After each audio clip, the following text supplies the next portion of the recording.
y'all, this is She Buys It with Whitney Nicely. Yay! Hello! Welcome back to the She Buys It podcast. I have a beautiful woman with me today, a brilliant businesswoman. Janetta is with me, and we are going to, Janetta, I said that right, didn't I? Yeah. As soon as I said it, I thought there's a D in there, but there's not. Okay. No. Anyway, Janetta is with me, and we are going to be talking about how she got started when she was 21. We're going to talk about how she is able to leave this legacy of generational wealth for her sons. We're going to talk about how she's working with her husband to get these deals done on an international basis. This woman is a total rock star. Y'all are going to love this interview.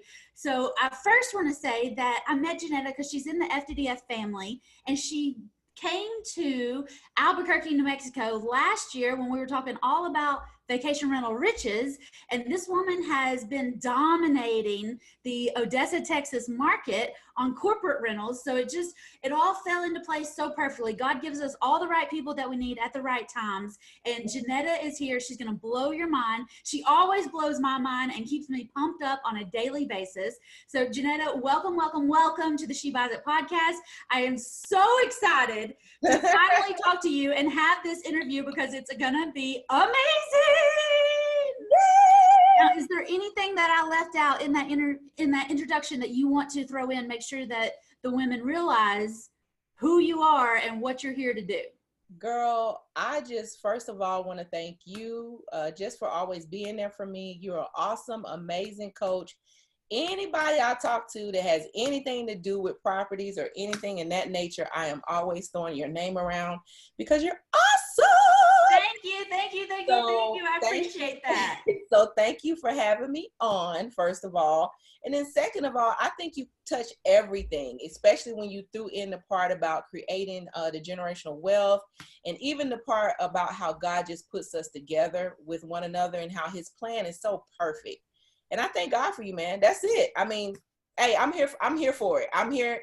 To God be the glory for everything we're about to talk about. How about that? Absolutely. Amen. And I got to say, watching you with your businesses and with your real estate and the way you handle momming and wifing and still going after it like a lady, you're like the definition of a Proverbs 31 woman. And I love watching you flourish, and I love watching you soar. And I know you're going through some, trials and tribulations from time to time, but you handle it like a graceful lady. And let's dig into that. So let's get into you're 21 and you decide to buy a duplex. And this is way before you knew me, right? Yeah.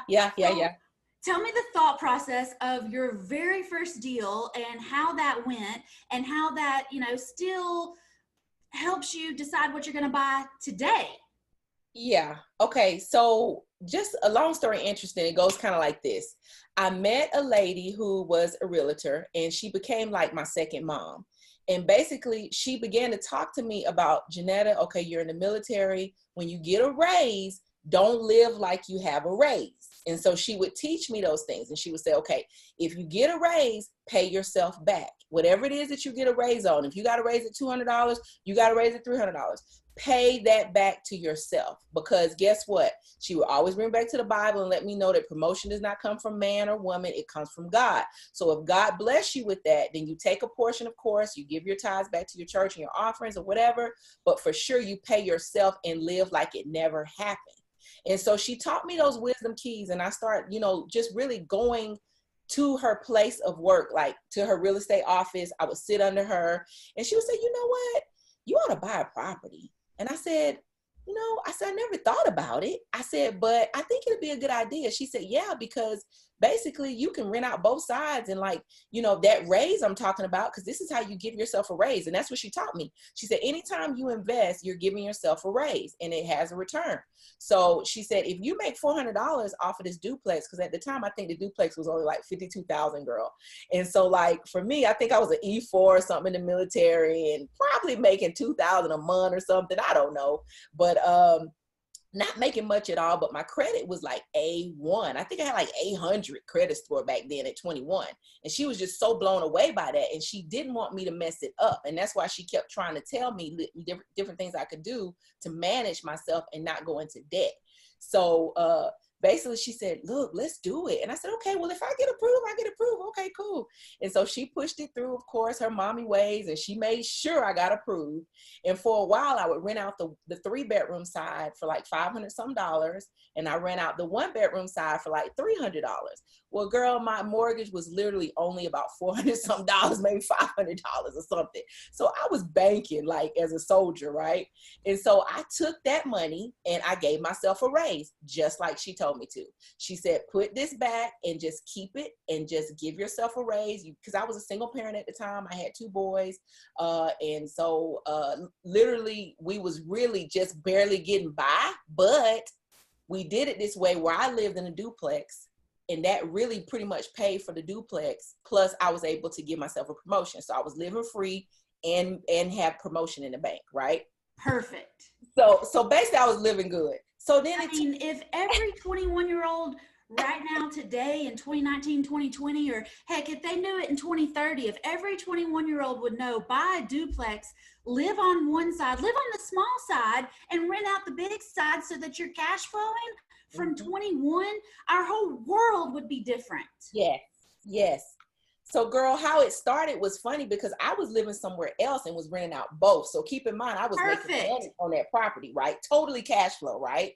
And so end up, then I said, well, I'm going to get out the Army soon. So what am I going to do? I'm going to move into my place. Like I'm going to move into one side and rent out the other. Well, I didn't do the 3-1. I stayed in the 3-bedroom because I had my kids. I stayed in 3-bedroom, but I went out, rented out the other. But still, guess what? I rented out the 1-bedroom for over $300. And what did I say? My mortgage was only $400 some. So you're really, paying $100. I was paying $100. I still had my promotion money to the side. So guess what she told me to use the promotion money for? A 4-plex. So at the time, like this woman. Yeah. So at the time I was probably like 22 at that time, probably that next year. And so things happened to where I didn't get the 4-plex. I think either I just I was getting ready to build another home. And now here's where the story turned. And this is where I could teach people some lessons. Now, because everything ain't always good. I'm going to tell you, I'm going to be transparent here with you today. Give it to me. So all of a sudden, I got really, really, I would say, prideful at a point. I became an RN, and I thought, 22. yeah, and I thought I was the shiznit at like 22, riding around with my little brand new Jeep Montero and RN and all this other kind of stuff and nursing and stuff. And basically, I messed around and quit a job that I had no business quitting, and my credit went like this. Yeah. And so when my credit went down, she was telling me, Janetta, why didn't you tell me ahead of time? I would have ran everything first and we still would have done everything, because she loved me that much and was so passionate about me building. But there again, I believe God had a different turn for that, because I met my husband through it all that kind of stuff. And now if I had stayed back there and had all of those properties, I probably would have stayed there and not moved out to the oil field land. Right. So, God works things out, but that told me, and like you said, every step she told me about giving yourself a promotion stayed in my head. Yep.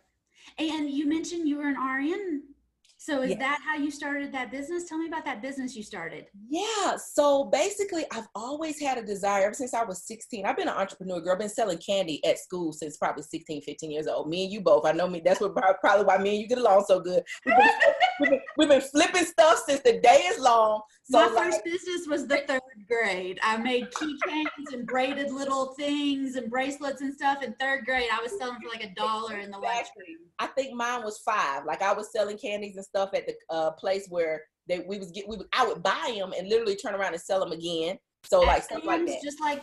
Just like the vending machine guys do. I did that in high school too. Yeah. So at 16, I was a baller when it came to the candy girl, right? So at that point, I had like 2 jobs. I always had like 2 jobs, going to school, making A's, skipping school every now and then too, but still doing what I need to do to get out of school. And so, so I had a dream at that time I wanted to have my own home health agency because I worked for this lady across the street from me.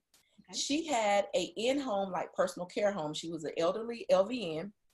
And so I worked over there with her as a home health aide, where I would literally make the clients their meals, help them with the baths and stuff like that. And I was like, Miss Annie, I said, you know what? One day I want my own home health agency or something like what you have. And she said, baby, you could do anything. Matter of fact, you could do even more than what I'm doing. I love these women that you're surrounded by at a young Girl, age. I had so many spiritual moms. It's not fun. That's why I love your mom so much. You know, I took her, I'm like her daughter too. I'm Yeah, her I know. So like, so anyway, I said, okay. She just said, yeah, do it, man. You could do anything you want to do. So I kept that in my heart. And like at 18, I became a volunteer ombudsman where I would literally go around the nursing homes and be like a resident's advocate, like for abuse and stuff like that at 18. So I was really strong on like justice. That I should have been a lawyer. That's what I wanted to do a long time ago too, because I really didn't like elderly being abused and I didn't like disabled people being abused. They always have been close to my heart. And so when me and my husband got married and he saw me working at the home health agencies like a dog, I mean, coming home late and yeah, I don't care when it was time to go home. I've always treated every job like I owned it. And that's something I learned from my grandfather, who I never met, but I got it from my mom, because we have a bloodline of ownership. And he always taught us that you can be Black, you can be poor, but you gotta own. He said, I don't care if you got a dime in your pocket, you build your own house and you own. So we're actually famous in a very small town in Georgia called Richland, Georgia. We have a street named after my grandfather. He was the first Black man in that town to build his own house and to have a whole like street full of his relatives building their own houses. That's awesome. That's the beginning of the generational wealth. Yes, he taught us that. I never met the man, but from my mom telling us these things that he would tell them, like you could be poor, you could be Black, you can have a dime in your pocket, but you will be an owner. I love that. So they were not able to take away their houses. And so eventually they paid him homage by making a name after him. So the whole street is named after him. That's awesome. So my grandfather gave us some similar advice. He owned a horse pasture, and he always said that he wanted his land and everything that touched it. And that was something that I've never met him either, but that's always in the back of my mind. Like, if you own the land, you're in the right position here. You got to own it. Yes. I love that. Yes. And so he taught my mom them that it again, doesn't matter how much money you have in your pocket, but you are owner. And that's what you want to be. And so she taught us that. And so I don't know where I got off on that. Why the heck did I get off on that? Talking about the jobs that you had, you always owned it. No matter how long it took or whatever, you owned that job so that you could become the owner of that business. Thank you. So, and my husband would see that in me, right? And he would be like, man, Janetta, you working like a dog for these people, and I would just whisper to him, one day I want to have my own home health. I said, honey, one day it's going to happen. And so one day he just asked me, he said, he just looked at me one day and just started seeing how I was interacting with these elderly people, how they all adopted me. Like before you know it, I was their daughter and all this kind of stuff. And they loved me, and how the disabled people would put their head on my shoulder, and how like I would connect with them. Yes. And he said, you know what, I got to help this girl. And this is what he was saying, because my husband has a brain of logistics, Femi, his brain is logistic. Like he's so smart. Women like us need logistical, analytical husbands to kind of keep us on some path. Girl, and he's so engineering. Like, he has this he has this architect engineering brain that I don't have, right? And so he was saying, honey, I keep hearing you say it's a dream and you want to have it. There's steps to dreams, right? It's like, we need to put this stuff on paper. How are we going to ever do this without us putting this on paper? I said, you're right, honey. So then we just started writing out plans. And again, we're very good about visions. Both me and my husband, both are ministers. So we're really good about writing that vision and making it plain. And basically that's what we would do. I mean, actually, that's what I did for my husband. I wrote what I wanted in my husband and he came to pass. So we just believe in that. That's how I got Jason too. I had 3 things that I needed my husband to have, and he hit like 8 things. Damn. I like Jason. He's a Georgia boy too, so I'm always gonna love him. Boy, yeah. So basically we came out here because of the oil field. My husband was a chaplain in the military at the time, and actually he got done and I got done. I got out and all of that. And so the whole city of Midland, Texas actually came to Killeen, and they did a job fair. The mayor and everybody, they came and did a job fair, and they was really trying to get people to move from there to come to Killeen because they was out. People was just like, it was booming here at that time. And so the oil field is really big out here. So we came, they moved us, they paid for everything. It was lovely. Got out here, worked for another home health agency, got the job. Matter of fact, even before I came, because they saw my resume, they wanted me so bad because I had all this experience in home health. So worked for her. And so around about 2007 is when I got pregnant with my last baby, who's 12 now, is when we decided to not go back to work. I said, okay, I'm not going to go back to work. I said, so we're going to do this thing right here in my house. And so we needed a certain amount of money for capitalization. It was a lot in our eyes. So we had to do a lot of shrinking back, a lot of, again, giving ourselves money for promotions and like literally banking money because Medicare would not even look at you unless you had a certain amount of money for capitalization. So everything began in my living room, girl. It began in a 3-bedroom rent house at the time. We was renting that house, and the rest was history. After that, God, between that time and 12 years, we had over 500 employees. It just grew like crazy, thousands of patients over those years of time. And then we recently sold last year. Yeah. So let me recap this. So you are working for other people as a home health care. I was an RN. I was a director of nurses. Yeah. And then your husband, y'all decided to move. So you're pregnant, or you just had a new baby in a new area, and you decide this is the time in 2007 when the rest of the country is crashing down around you. You decide this is the time to take a leap of faith and start my own company. Yeah. Totally faith too. Totally faith, girl. Totally faith. Because as a matter of fact, I got to tell this. We didn't even have enough money for the capitalization. God gave us so much favor with the lady at the DC office that she said, okay, if you can raise like $1,500 more. And I started crying because I'm like, where the heck is we going to get $1,500? We'd already saved up is all the money I thought. But my husband, with his logistical self, I don't know, or his sneaky butt one, I don't know, he put back $1,500 somewhere, and he was like, I got it. And I was like, yes! So we turned in the $1,500, and the rest is history. And then we moved from our house to like a 2-room office, then from a 2-room office to a 20-room office, from a 20-room office. It just grew, girl. We had 15 company cars at one time. It was just amazing. The growth was just phenomenal. Because you put your head down, you said, I got to make this work. I got these babies at home. I'm going to make this happen. This has been my dream. I've put it on the vision and prayed on it. And then God said, let's do this. Yes. So basically I paid for him to leave the oil field because that's how much money we was making at a time, because he was like, girl, I ain't leaving here till you able to pay for my insurance and my salary. If you can't replace that, I'm staying right where I am. That's smart. Yeah, so we got to a point where we was bringing in that money, and so he came over there and became the logistical piece we needed as far as billing and the director of operations and stuff like that, where I could do the clinical section. He was on his side of the office, way over there, and we just had a ball. We had a ball. How did you kind of decide who was going to do which role? Because Jason and I have that struggle sometimes as to who does what and who's the final say, and are we going to do it your way, my way, or our way? Well, honestly, we fought a lot. Those first couple of years, we literally fought. I mean, because we ended up being in my pastor's office one time. I remember, because he was just like, this girl, and I'm like, this man. He's like, this girl. I'm like, this man. You know what I'm saying? And like, so it ended up coming to an agreement where like anything clinical, you handle. If they try, because they always played the mom and pop game with us, like they would try to come and ask me for stuff when they really should be asking him for stuff. And so literally we just had to put our foot down and be like, listen, if it's clinical, he'll say, I don't want anything to do with it, go to Janetta. And I say, if it's billing or operational, administrative stuff like that, you go to him. And so basically we had to like really not cross over each other's lanes, and we demarcated exactly what he needed to do and what I needed to do.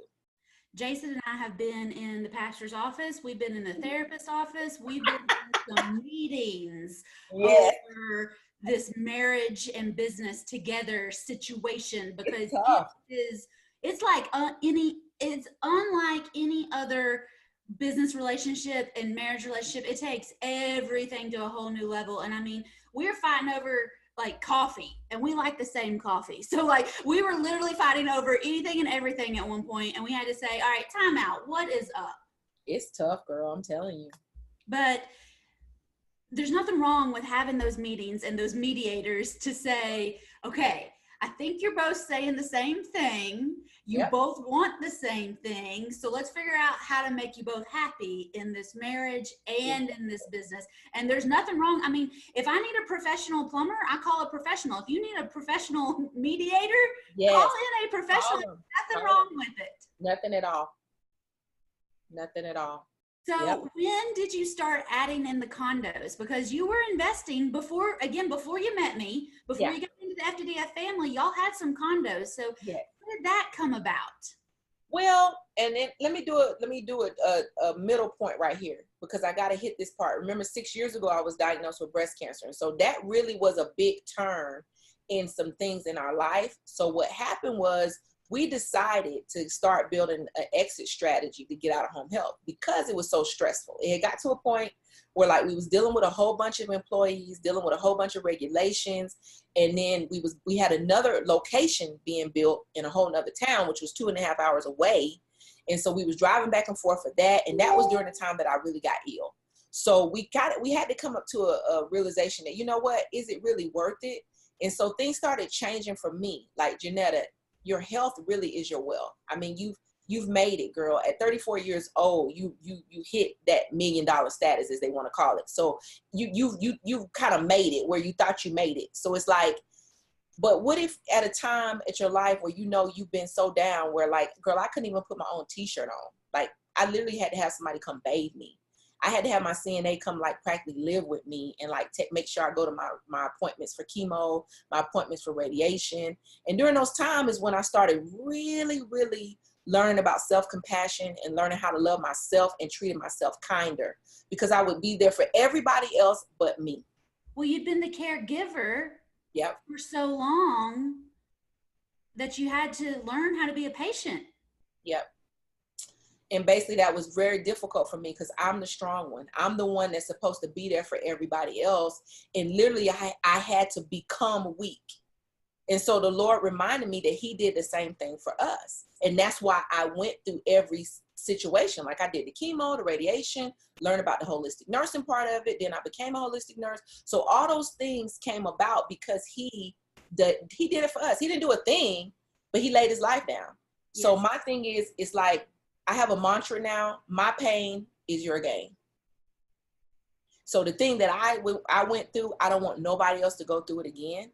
So that's why I'm always spitting prevention stuff like crazy. So this has been your dream to get this company, and then you got it, and then you got sick. So that's when you said, all right, this has been a good dream, but we hit it. What are we going to do now to take care of ourselves? And I mean, really take care of ourselves mentally, physically, and financially in the future. So that's when you came up with the exit plan and started adding in some real estate? There you go. So see, the real estate comes about with paying ourselves and treating ourselves like a bank, because we knew that with as much cash as we had, there was no way for us to now turn around and get $15 a month from the bank. Are you kidding me? So like, that's real estate to me has always been the smartest way to be your own bank. Yes. So basically that's kind of where we got that idea, that ideology from, was basically, look, be your own bank, dude, because when you get ready to quote unquote refire, I don't want to call myself retired, I want to call myself refired. I'm refired now. So in this refirement stage, because remember, retirement is not an age, it's a number. Everybody's financial number is different. Yes. So me and Timmy, when we sold that company, we had our own financial number. We knew what it would take for us to pay our house off, which we paid it off in 5 years, by the way. Woo! So we don't owe anybody on this house whatsoever. It's free and clear. All we do is pay taxes on it. So we wanted to do that. We wanted to get out of debt totally, and we wanted to have cash in the bank. So we knew our number. So they gave us our number and we was fine with it. And so we knew at that time that whatever we did next would be mostly ministry related, that we did not want to depend on that, because we wanted to make sure we can just go pick up our little condo checks and our little passive income checks Yes. Yes, I love those passive income checks. So we need a little bit more. We're looking for some more. Jafo Investments is the name of our company. So we are looking for more properties and stuff to purchase. But right now we have 6 here locally, and one is actually a compound, an international compound over there that we're going to turn into Airbnb, by the way. Half of it will be Airbnb. Girl, tell me about that. So you have an international compound, and tell me where that is. And when I think of a compound, I'm thinking like a bunch of houses, kind of like a camping situation, like maybe like 10 acres out in the woods. Like, tell me what a compound means. Well, and that's a African term. They call it a compound. Okay. Because literally it's an apartment complex is what it is. It's a complex. And so basically it's a total of 12 rooms, 12 bathrooms, I think 6 half baths, and like all kind of like living spaces and stuff, because ours is in the middle. We have a 5-bedroom, 5-bath, and all the half baths, and then we have a 3-bedroom up top that's going to be Airbnb. We have a 3-bedroom and a down below that's going to be Airbnb, and then we have a 1-bedroom in the back too. So it's all kind of attached. Okay, and where is this? This is in the capital of Nigeria, in Abuja. In Africa, in Nigeria, in the capital city, you've bought a 12-bedroom, 12-bathroom, 6.5-bath compound. Yes. So you've gone from Texas, you've gone from Georgia to Texas, out to Africa. We're international, baby. I love it. I love it. I love it. I love it. Now, how did you end up in Nigeria? And how did you end up buying a property? And what is that like? I've never bought anything outside the States. Girl, I can't wait to get back, actually. You know, you saw some pictures, so you saw the beginning stages, right? Yes, so I did. I'm so excited because of how the progression and stuff that's actually been on it. But my husband is actually from Nigeria, and anybody want to, read his story, I'll give you the link, because they did an article on him on the Immigration Hustle, because he actually came here with 2 pair of pants, and I think 2 shirts and 2 pair of pants. No car, nobody he knew over here. He came to this country solely by faith, and God has made him be who he is today. And I'm so proud of him because of what he's doing. He has a fantastic story. And yeah, he has an awesome story. And so I went home with him last Christmas? No, Christmas before last. I think, yeah, because it's been 2 years now, almost 2 years now. So, and before then, we had already started on it in the project, but I really didn't see the Airbnb until I came to the vacation rental. Yep. And so that's where me and you kind of really got connected, I think, because at that point is when I saw that portion, because we do have some corporate condos here where it's kind of that same deal where we have them set up and everything is in, they got the contracts and stuff. But that one is really the Airbnb that I want to put on Airbnb or VRBO or whatever, and make sure that people, when they go there, they can have safety, because it is in a safe environment. We have guards that are there. You'll have a driver. They have Uber drivers over there, girl. So you'll have a driver, you have a house help, and all of that. So yes, I'm excited. Y'all were over there. I don't know if I answered your question or not, but anyway. Well, y'all were over there visiting at Christmas, and then maybe Femi had a contact with somebody who was selling, and y'all said, hey, let's get into this. And then, when we were together, really planning those ideas to Airbnb it or VRBO or whatever. But what's the market like for that? And how do you do the research on that? Well, here's the funny thing about how I knew it would be marketable is, guess where we stayed when we went to Abuja? In an Airbnb. I never even thought about it. That's perfect. So when I stayed there, and I'm like, wait a minute now. This girl had more than one. And I'm like, oh, no, see, I'm about to tap into this thing too, sister. Save me a little piece of the pie over here.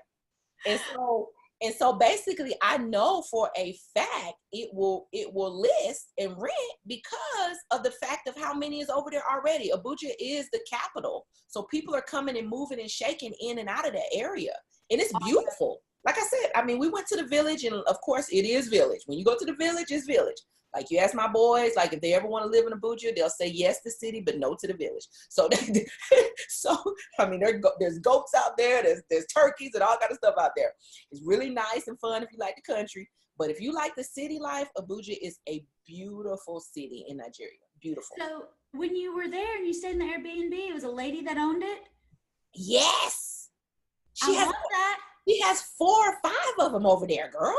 So that would be a great contact for you to find, I mean, a cleaning crew, a handyman crew. You need all those people, and they're going to be even on a different time zone. You're sleeping, they're awake. So they could have everything just set up. You're kind of like a property management company. You own it, you make the money, you got a place to stay when you go visit. But otherwise, it's cash flow, right? Cash flow, baby. Cash flow. Yeah. I love it. Nothing but. So basically, I'm trying to remember, because you asked the question, how did we know about it? How we knew about it was my husband has some contacts over there. Of course, his adopted dad is really into business and stuff. So basically, they kind of knew that this military compound you can only buy stuff in, because it's in a military compound. So you can only buy in this compound if you are affiliated with the military. So even though Femi's not affiliated with the military over there, he was over here. So I guess that kind of helped him. So he actually bought that plot of land from a general over there. It's a general that's over there. Nice. Yeah. Mm-hmm. All right. Well, great. Yeah. Well, I got to tell you, I'm always talking about thinking outside the box, and you've taken this to a whole other level, thinking outside the box, the country, the everything. And I am so proud of you. You're doing such amazing things. And I know when you take your boys over there and they see that it goes from this plot of land to this compound, it's amazing. And you're giving them such great foundations to build another empire on. And I love it. I absolutely love it. You're doing awesome. It's God, I tell you. Now tell me, you've got your pop shirt on today. So tell me, what is that and what is that about? That's your mission now, isn't it? So the real estate investing, yes, but on a day-to-day, I see you promoting and talking about health and wellness and being. Yes. Ooh, I like that. Being, that's right. Being instead of just doing. Being, that's right. Being happy with just being. I love it. So basically, of course, during that process, I went back to school and became a certified holistic nurse. And so what that means is I actually now can help people more on a spiritual, mental, and body mindset way, mind body connection, that kind of thing, instead of just strictly, going and boom, let me patch the hole, HOLE. Instead of now, here's some pills, call me in 3 months. Instead of now, I'm doing the WHOLE. It's all about wholeness and not just the whole type thing. And really, my whole mantra is prevention is cure, because I don't want anybody to have to go through what I did. So I thought it was all just about the journal. I wrote a pop journal. It's on Amazon now. You can look it up under just Pop, Prosper on Purpose, 52 Journal Week of Intention. You can look it up by my name, Janetta Olaseni. But I just thought it was just going to be the journal. And the journal is broke down in like 5 different categories. So pop, what does pop mean? Prosper means to do better. So do better on purpose, intentionally. So what that means is, go ahead. I love that too, because as women, I don't know why, my mom didn't teach me this, but I understand other women feel like they need to dumb themselves down or not go for things or not bust through that glass ceiling or whatever. But you are empowering women to prosper on purpose. It's not an accident. You didn't create this stuff just because you were hoping and praying. Y'all put a plan together. You put the vision out there, and God fulfilled it or 10x'd it. And that's what it's all about. It's not just, I talk about women making more money all the time, but it's not just about the money. It's the freedom you get with more money. Yes, because at the end of the day, sis, money is just a tool. So it's it's the time freedom aspect of it. I mean, and you know why me and you make money? It's because we respect it. Yes. When you respect it and you put it in a place of where it is, it's going to always come to you. You'll become a money magnet when you do that. So yes. I don't worship money. I mean, for what? It has its purpose. Money serves me. I don't serve it. And so, someone told me I put up a money post the other day on Facebook, because I'm good at mouthing off and ranting and raving. And they said, money doesn't buy happiness. And it was from a preacher. I said, well, funny, you're preaching on tithing with money. Funny, you pay your insurance with money. Seems to me money is pretty important around here. Hey, I've heard it like this. It might can't buy happiness, but it sure put a good down payment down for it. Yeah, it will. Yeah. It'll buy some peace of mind, some security, some protection, some free time. Yep. We weren't made just to work, but you got to have some money to play. Right. And what I tell my kids is you have a choice. You can work now and play later, or play now and work later. I said, you looking at your parents right now, we worked hard during those almost 12 years, but guess what? We don't have to be old and decrepit to enjoy our money. Right. So basically with the wellness deal, that's what I do. Every Thursday I do group coaching now. I no longer do one-on-one coaching unless somebody want to pay me a whole bunch of money. I will do it. But but to me, the one-on-one thing is a little bit more time consuming. So I really like to make a use of my time. You know, my kids are back in school. So really I spend Thursday nights for 2 hours with a group of women that come together. Men come too because my husband's there. And then Tuesday night we do training together. I like the group aspect too, because you are awesome and amazing, but you are going to draw awesome and amazing women that I can also learn from. And one-on-one is great. Mm-hmm. But when you have a whole pack of women, you have a whole tribe of women coming together, you just go so much further faster because you're drawing on each other and each other's ups and downs and each other's experience that one-on-one, you can't always get all that. So I love the group atmosphere. Yeah. So I like the one-to-many type concept. Yes. So it's like, you know, I've done one-to-one on coaching and it's fine. It's cool. But again, somebody have to pay me some mega bucks to get me one-on-one, to take that time away from my family. So basically, that's what we do. I mean, we partner up with other companies, you know, and we use that as monetization. This is how I'm teaching them, because literally I'm teaching them how they can work from home, how they can work from their cell phone, how they can, you know, do things like that. And on top of that, stay healthy, be a wife, be a mother, and all of that. So yeah, it's a basically well-rounded program. POP is a well-rounded deal. I love that. And I love that you're helping women and men too. Husbands are welcome. People are drawn to me because I'm empowering women, but there's not a no boys allowed sign on my door. Y'all are welcome, but I'm just here for the women. Yeah. They're welcome. I'm just here for the women. Exactly. I feel the same. And they're here for me. And they're here for you. We're here for you, Whitney. We're here for you.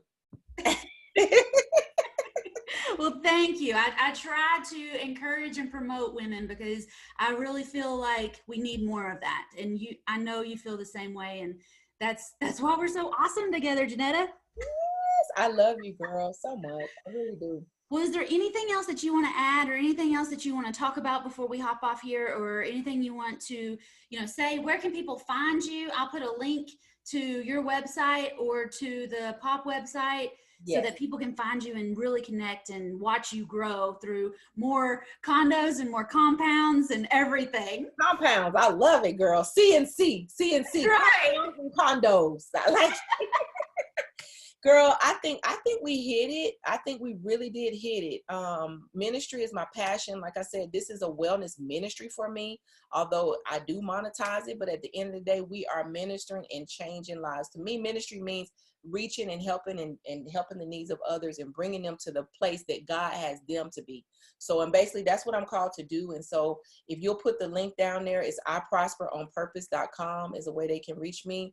They can reach me on Facebook. Prosperous Avenue is our Facebook page. They can send me a message there, or they can send me a message on Janetta Olaseni on Facebook. I'm not on Instagram as much, but you can find me there as well. But that's it, girl.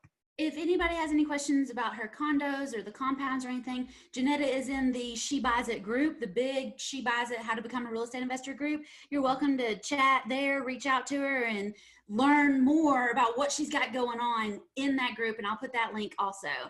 Yay. Janetta, this has been amazing. Thank you so much for all the time today, all the golden nuggets and the encouragement that you've given our ladies. Oh, awesome. Thank you for having me, girl. I love you so much. Oh, I love you too. All right, y'all, we will be back next week with another interview, and stay tuned. Don't forget to hit that subscribe button. Yeah. Bye, y'all.